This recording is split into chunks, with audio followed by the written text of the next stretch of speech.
सुंदर निग्रह करने की क्षमता उस टाइम लिमिट में ज्यादा होता है।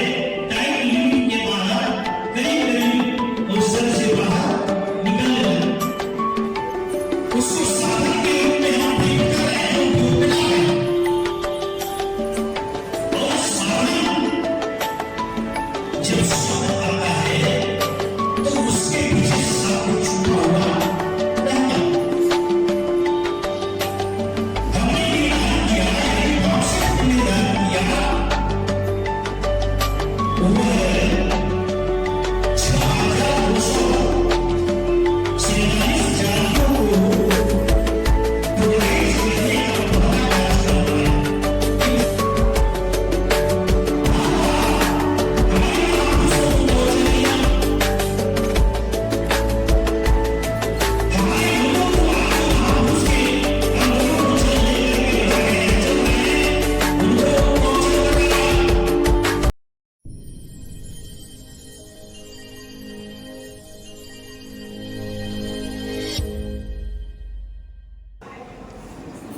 और कौन सा उद्देश्य? वामसिक ने अपने महापुरुषों की उद्देश्य को अपना उद्देश्य बनाया और उस उद्देश्य को पूरा करने के लिए राज्य अधिवेशन को साधन के रूप में उपयोग में लाया। अभी जो राज्य अधिवेशन हम ले रहे हैं, कर रहे हैं, उसको साधन के रूप में हम प्रयुक्त कर रहे हैं, उपयोग में ला रहे हैं। और साधन जब शब्द आता है तो उसके पीछे साध्य छुपा हुआ रहता है। तो यदि साध्य को पूर्ति करना है, साध्य को पूरा करने के लिए साधन की आवश्यकता होती है। और उस साधन के रूप में हम लोगों ने राज्य अधिवेशन को साधन के रूप में साधन बनाया। इस राज्य अधिवेशन में ये राज्य अधिवेशन साधन है, उप साधन भी है। हमारा पदाधिकारी और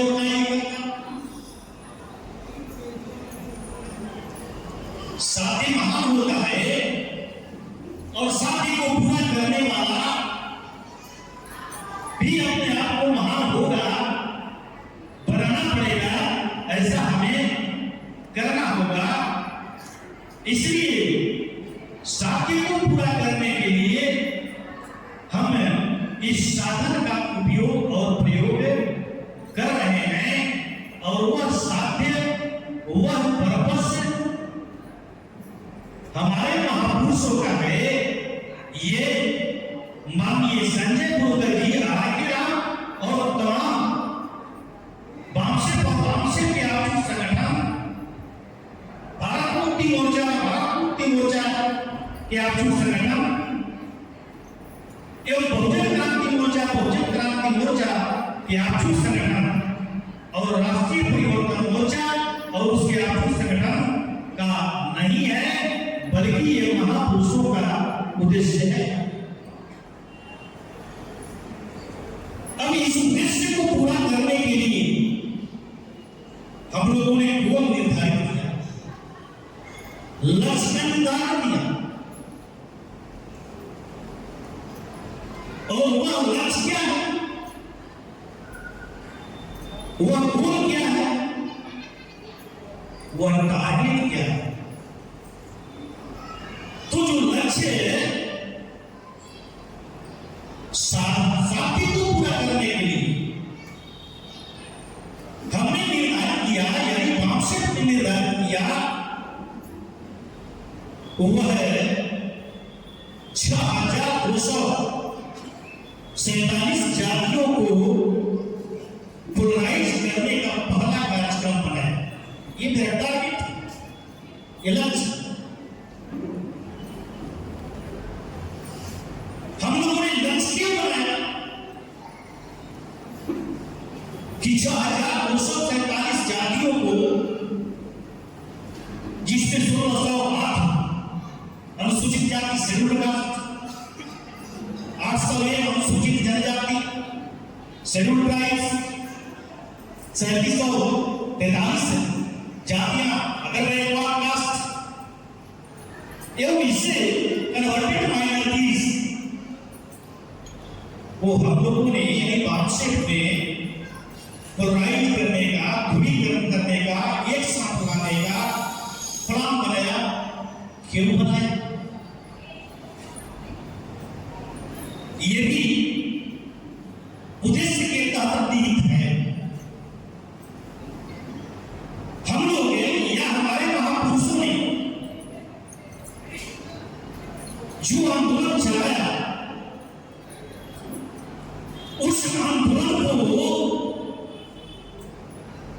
और जिसके विरुद्ध में आंदोलन चलाया, उन लोगों ने छुपा कर बात नहीं करते बाबा साहेब के लोग।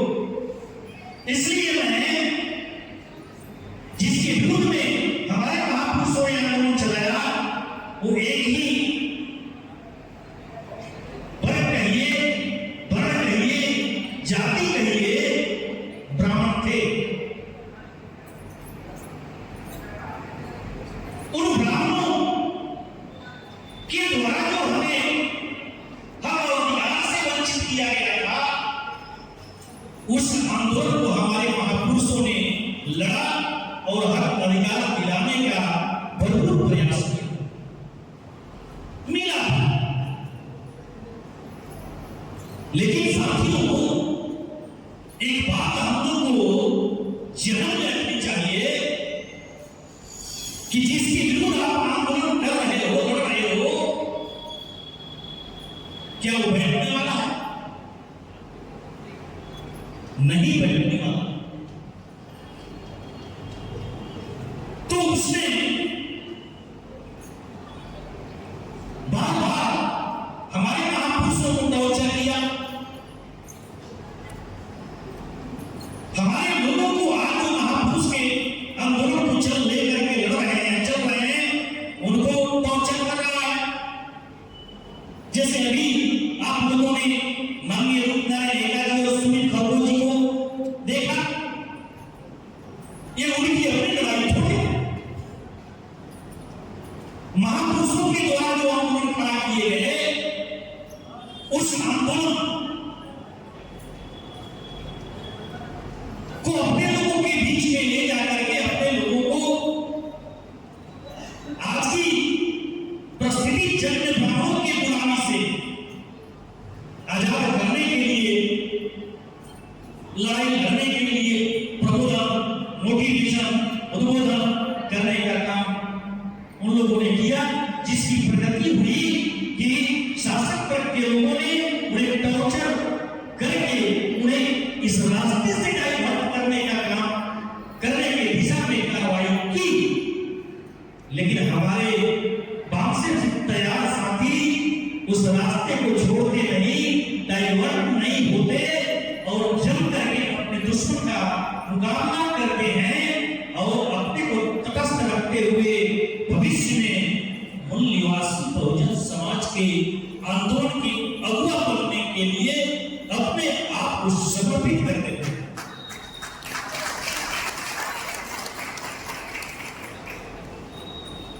तो साथियों, ये हमारा गांव से ने जो पोलराइजेशन का काम किया, उसमें आज के डेट में 4500 जाति के लोग गांव से के साथ काम कर रहे हैं। ब्राह्मणों को जो गैर मूल निवासी है, जो मूल निवासी नहीं है, डीएनए के आधार पर गैर मूल निवासी है, और गैर मूल निवासी जो है वो है ब्राह्मण। हमारे जो पोलराइजेशन हो रहे हैं, जिसको हम सोशल नेटवर्किंग के रूप में जानते हैं, सामाजिक नेटवर्किंग के बारे में सब्जेक्ट लगाकर आप लोगों को बताया जाता है, मीटिंगें की जाती है। तो ब्राह्मणों ने जब थोड़ा सा आप पीछे की तरफ मुड़कर देखते हैं कि लड़ाई इतिहास में भी देखना होगा, यानी बीते काल भूतकाल को देखना होगा, वर्तमान में देखना होगा और भूतकाल और वर्तमान काल का विश्लेषण करते हुए भविष्य को, यानी भविष्य काल में अपने मूल निवासी बहुजन समाज के भविष्य को संवारना होगा और संवारने के लिए हमें भूतकाल में जाना होगा।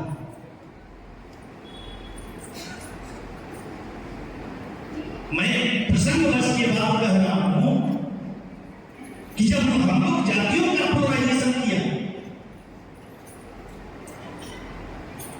साथियों करुणा के सागर तथागत गौतम बुद्ध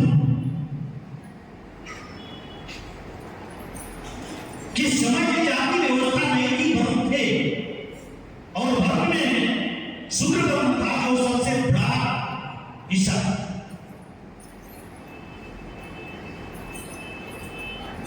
तो गौतम बुद्ध ने, तथागत गौतम बुद्ध ने शूद्र वर्ग को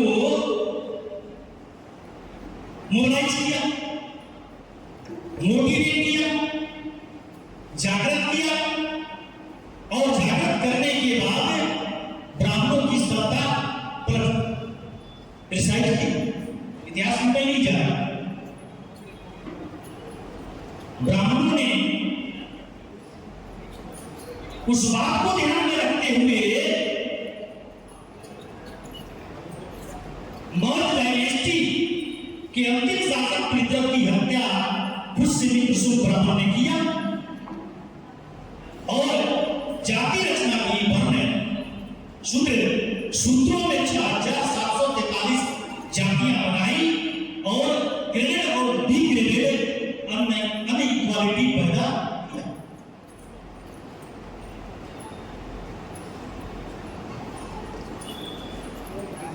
आज ब्राह्मण जो है वो बुद्ध के आंदोलन को स्टोरेज किया और आज ब्राह्मण जो है वो हमारे जो जाति का हम पोलराइजेशन कर रहे हैं और किया है। तो ब्राह्मणों ने आज के तारीख में पुनः ध्यान देने की बात है, लड़ाई हम लोग लड़ रहे हैं, शीतल अधिवेशन नहीं ले रहे हैं, हम लड़ाई लड़ रहे हैं। तो लड़ाई का क्या स्वरूप होना चाहिए, लड़ाई के लिए कहां कहां स्टेप्स लेने चाहिए और स्टेप्स लेते समय हमें कौन सी बातें याद रखनी चाहिए और कौन सी बातें अपने लोगों को बता करके मोटिवेट करने का काम करना चाहिए, ऐसा करते रहना चाहिए। तो ब्राह्मणों ने, पुष्यमित्र शुंग ने वर्ण व्यवस्था को ध्वस्त करते हुए बुद्ध ने जो आंदोलन किया, राजपाट में शूद्रों का आया था, पुष्यमित्र शुंग ने उस वर्ण व्यवस्था में रुदाई लोगों को के राजा को हरा करके हत्या करके उन्होंने जाति व्यवस्था बनाई। आज की तारीख में ब्राह्मण जाति आधारित पार्टियां और संगठन निर्माण करने के दिशा में कार्रवाई कर रहे हैं, हमारे लोगों को प्रेरणा दे रहे हैं। ब्राह्मण ध्यान रखने की आवश्यकता, हमने बताया 1608 जातियां, 1708 जातियां, तो 1708 जातियां अगर है तो 1708 जातियों का संगठन आज के तारीख में है अनुसूचित जाति। ये अनुसूचित जाति के लोग क्या ये डॉक्टर बाबा साहब अम्बेडकर से संगठन बनाने के लिए क्या मान्यवर गुरु घासीराम दास जी से लिया? ज्योतिबा फुले से लिया, छत्रपति साहू जी महाराज से लिया, माता सावित्रीबाई फुले से लिया, माता रमाबाई से लिया, हमारे महापुरुषों से नहीं लिया। ब्राह्मणों ने वामशिव के बढ़ते हुए कारवां को डाइवर्ट करने के लिए, समाप्त करने के लिए, मूल निवासी बहुजन समाज का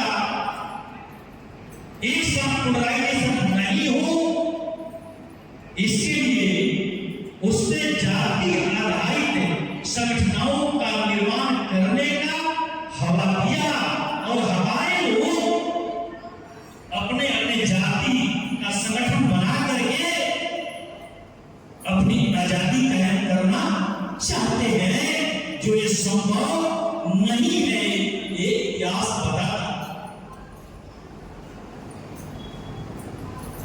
अभी पॉलिटिकल पार्टियां, गांव के संगठन, तहसील का संगठन, ब्लॉक का संगठन, जिला का संगठन, राज्य का संगठन, जातियों के नाम पर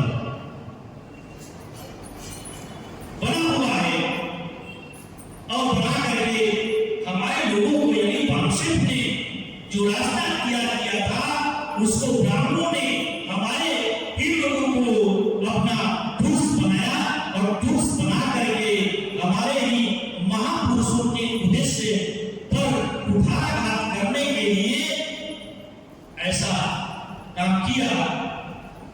उस ब्राह्मण को आज के तारीख में हम लोग ने क्या कर रहे हैं, वामशिव के लोग ने क्या कर रहे हैं। वामशिव के इतिहास में 73 से लेकर के आज तक, आज से 2 साल पहले तक आरएसएस प्रमुख भागवत जी स्वीकार नहीं करते थे कि ब्राह्मणों ने जातियां अपनाई। कोई ब्राह्मण स्वीकार करता था क्या? लेकिन आरएसएस संचालक मोहन भागवत ने स्टेटमेंट दिया और स्टेटमेंट देते समय हमारे लोगों को डिसीव किया, धोखा दिया और अपने लोगों को जागरूक किया। डिसीव कैसे किया? हमारे लोगों को डिसीव कैसे किया? जातियां पंडितों ने बनाई। देखो टर्मिनोलॉजी समझना। जातियां संघ संचालक मोहन भागवत जी बोल रहे हैं और इसको काउंटर में बोल रहे हैं। वामशिव के महान नेतृत्व माननीय वामन विश्राम के द्वारा जो जातियों पर, विभिन्न जातियों पर एनालिसिस और विश्लेषण करके मूल निवासी बहुजन समाज के जातियों को जोड़ने का काम किया, उसको टारगेट करके अल्टीमेटली हमारे लोगों को डिसीव किया और अपने लोगों को स्वतंत्र किया। अपने लोगों का मतलब ब्राह्मणों। जातियां पंडितों ने बनाई। हमारे लोग सुने, ब्राह्मण नहीं बनाए, ब्राह्मण ने क्या लिख करके रखा? क्या बोला? लिख करके नहीं बोला, जो पढ़ा लिखा होता है वो पंडित होता है। देखो किस तरह से वो डिसीव करते हैं, धोखा देते हैं। उनके हर पहलू को आप ध्यान में नहीं रखेंगे, अपने महापुरुषों का लड़ाई आंदोलन नहीं लड़ सकते। इसलिए आपको वामशिव आगे सदैव हमेशा कोई भी सब्जेक्ट है, कोई भी विचार है, कोई भी बातें हैं, उसको एनालिसिस करके समाज में डालने का, समाज में समझाने का, समझा करके जागृत करने का, जगा करके उसे जोड़ने का काम बाण से निर्देशित करती है। तो साथियों, मैं ये बात कर रहा था कि ब्राह्मण कितने शातिर होते, ब्राह्मण कितने शातिर होते हैं, इसका अंदाजा आपको लग गया होगा।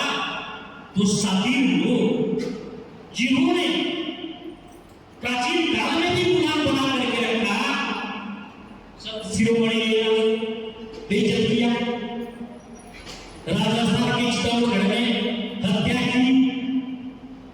आप भूल रहे थे गुरु घासीराम दास जी को गायब किया, कौन? ब्राह्मणों ने किया। मेरा मात्र अगर दुश्मन की पहचान की बात करते हैं तो दोस्त क्या है? Schedule caste, schedule tribes, OBC और माइनॉरिटी दोस्त है, यानी मूल निवासी दोस्त है, और दुश्मन मात्र ब्राह्मण है। इस बात को हम लोग को याद रखना होगा। तो साथियों, मैं ये बात बार बार आप लोग को रिपीटेडली आपके दिमाग में इंटरप्रेट कर जाए, इसलिए बोल रहा हूं कि पंडितों ने जातियां बनाई कह करके हमारे बौद्धिक लोगों को निषेध किया। बौद्धिक लोगों ने, पढ़े लिखे लोगों ने मान लिया ब्राह्मण ऐसा नहीं, पंडितों ने टारगेट ब्राह्मण है, और अपने लोगों को संदेश दिया, सावधान हो जाओ मूल निवासी बहुजन समाज के लोगों से। जब पहलगाम में जब कश्मीर के पहलगाम में हत्याएं हुई, तो मोहम्मद इस्लाम साहब ने एक स्पीच किया, उस स्पीच को टेक ओवर कर लिया पाकिस्तान, और पाकिस्तान ने अपने चैनल से प्रसारित कर दिया भारत में, ऑल इंडिया में। नरेंद्र मोदी माननीय प्रधानमंत्री जी, माननीय जोड़ना पड़ेगा प्रधानमंत्री ने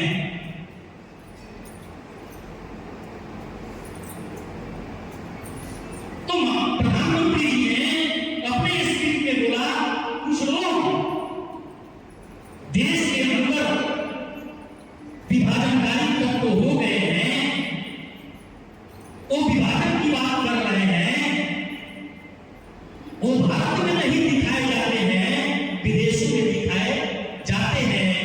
मानो वाकई इस्लाम का नाम नहीं है, बोल भागवत नरेंद्र मोदी। इसके नीचे क्या मैं कहना चाहता हूं? मैं ये कहना चाहता हूं कि आपके लीडर करता नेतृत्व करता इतना महान है, इतना उसका महान लक्ष्य है कि उस महान लक्ष्य और उसका जो पोलराइजेशन है समाज का, उसके आगे ब्राह्मण नाम नहीं लेना चाहता। नाम लेने से पूरा इंडिया जान जाएगा, विदेश भी जान जाएगा। प्रधानमंत्री बोलता है तो देश विदेश के लोग सुनते हैं। अगर मोहम्मद इस्लाम का नाम लेता, विदेश जाता छुड़ाया। और हम लोग मानिए संजय बोलकर जी बता रहे थे कि हमारे कार्यकर्ता पदाधिकारी मूल निवासी बहुजन समाज के बीच के कुछ गद्दारों के बीच में अपना इंटरप्रिटेशन करके उनको साथ देने का काम करते हैं, और उनके द्वारा जो संगठन निर्मित की जाती है उसमें साथ देने का काम करते हैं। तो साथियों, इससे भी हमें सतर्क रहने की आवश्यकता है। तो इस बात को ध्यान में रख करके, बात बहुत बड़ी है, लेकिन अधिवेशन का जो उद्देश्य है वो उद्देश्य है जन आंदोलन निर्माण करना। अब बहुत दिनों तक हम लोगों ने वामसे का काम किया,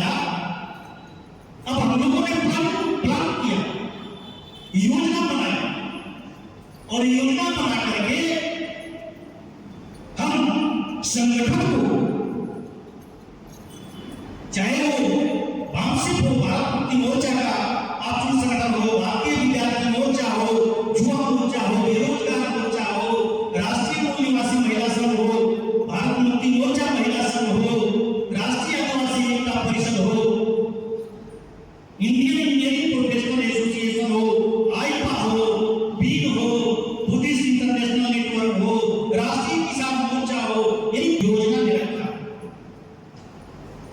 और योजना में रखा। उसका भी कारण है शत्रु के पास अगर 10 लाठी है और आपके पास 1 लाठी, दुश्मन के पास 1 लाठी 10 लाठी है, आपके पास 1 लाठी, क्या मुकाबला कर पाओगे? नहीं कर पाएंगे। तो दुश्मन के पास 10 लाठी है तो हमारे पास भी 10 लाठी होनी चाहिए। आरएसएस के पास कितने उनके आर्थिक संगठन है, उसको विचार करते हुए, उसको मनन करते हुए, उसको अध्ययन करते हुए, उन सभी आर्थिक संगठनों का अलग अलग क्या काम है और वो अलग अलग काम एक ही उद्देश्य के लिए है।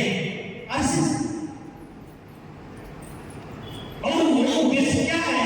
मूल निवासी बहुजन समाज पर सत्ता स्थापित करके आलमी रूप से उपयोग और प्रयोग करते हुए गुलाम बना करके अपने आप को मालिक बना रखना, ये उनका उद्देश्य है।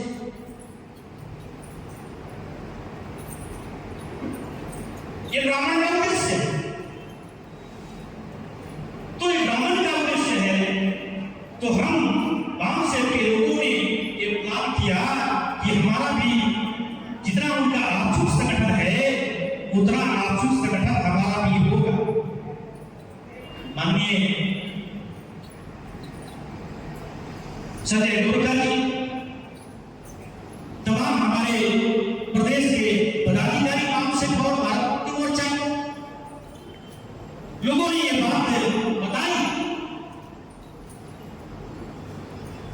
कि दुश्मन को अगर हमें जवाब देना है, प्राप्त करना है और अपने उद्देश्य को पूरा करना है, अपने उद्देश्य के मतलब अपने महापुरुषों के उद्देश्य, तो हमें संगठन का निर्माण करना होगा। तो साथियों, हम लोगों ने तय किया, क्या तय किया कि अब हम सड़क पर, गांवों में जाकर के संगठन मजबूत करेंगे और संगठन बनाएंगे।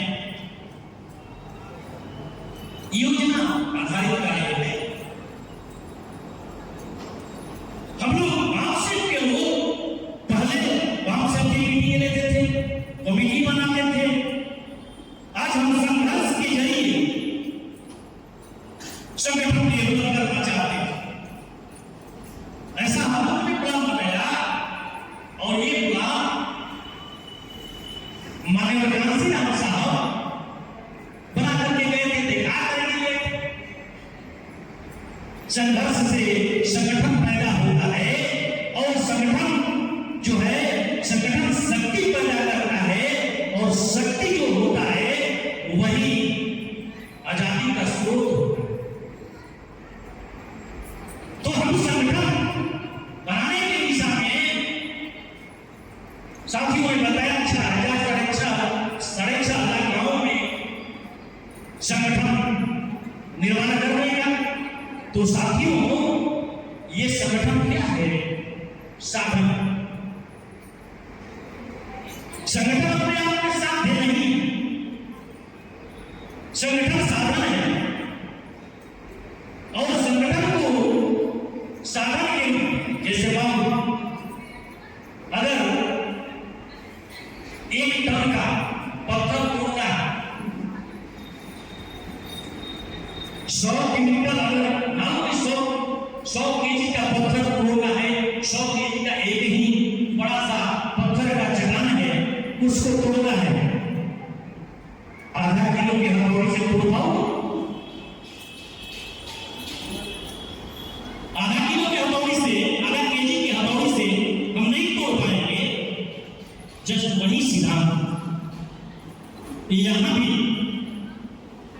होता है कि यदि समस्या बड़ी है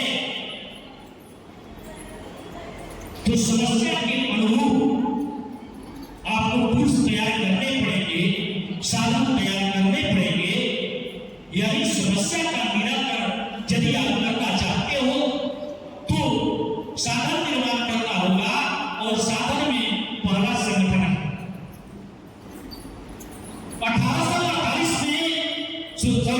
1948 में doctor Baba Saheb Ambedkar schedule caste federation of India के 6वें अधिवेशन में बोल रहे हैं।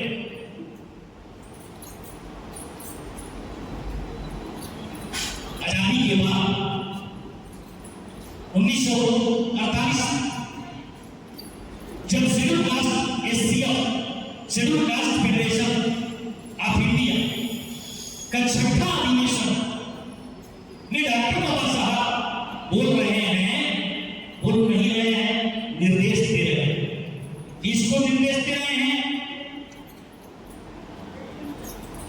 मूल निवासी बहुजन समाज, और मूल निवासी बहुजन समाज में पहला किसको निर्देश दे रहे हैं? अछूतों।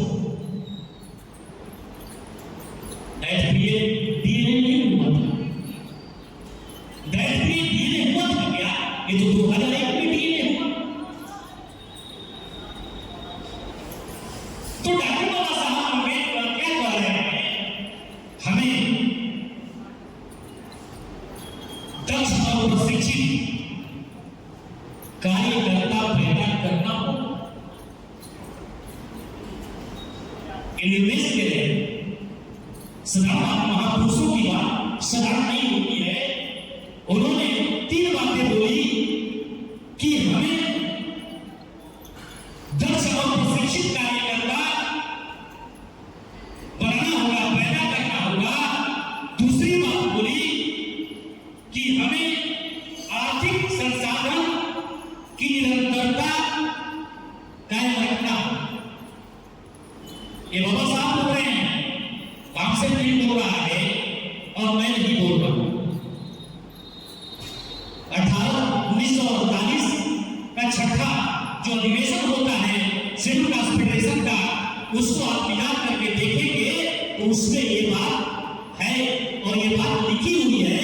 तो निर्देश है साथियों, 3 बातें डॉक्टर बाबा साहब अम्बेडकर ने हमें निर्देश किया। एक, दक्ष और प्रशिक्षित कार्यकर्ता पैदा करना होगा। दूसरी, आर्थिक निरंतरता कायम करनी होगी। तीसरा, आंदोलन का सेंटर निर्धारित करके रखना। ये 3 बातें, आज तीनों बातें वाम से अमल कर रही है। ये तीनों बातें वाम से अमल कर रही है। भारतवर्ष का कोई schedule caste, schedule tribe, OBC, दीगर वाम से के अलावे कोई भी संगठनाएं जो है उसको जानकारी तक नहीं है वो बात क्या है।